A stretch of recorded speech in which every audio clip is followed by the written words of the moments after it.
अराजी कब्जा मामले में तेलंगाना काबीना से बरतरफ वजीर इटाला राजेंद्र ने आज एमएलसी की रुकनियत से इस्तीफा दे दिया है। इससे कबल उन्होंने गन पार्क पर शोहदाओं को खराज अकीदत पेश करने के बाद स्पीकर दफ्तर पहुंचे।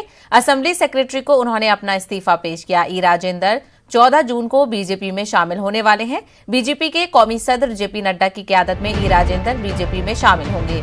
उनके हमरा साबिक रुकन असेंबली ए रविंद्र रेड्डी और करीमनगर के साबिक जिला परिषद चेयरपर्सन टी उमा भी बीजेपी में शामिल होने वाली हैं।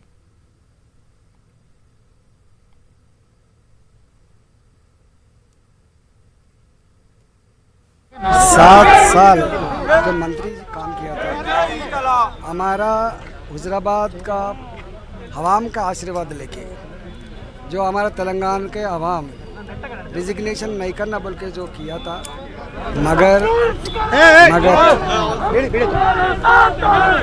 आज हमारा हुजराबाद अवाम को कंसल्ट करके, हमारा उद्यम मित्र को कंसल्ट करके रिजिग्नेशन मैं दे रहा हूँ। हुजराबाद में जो संघर्ष, जो इलेक्शन का संघर्ष चलेगा, वहाँ पे केसीआर तेलंगाना अवाम के बीच में, धर्म अधर्म के बीच में और मनी धर्म के बीच में वहाँ पे चलेगा। ज़रूर हुजराबाद में न्याय जीतेगा, धर्म जीतेगा, पैसा नहीं जीतेगा।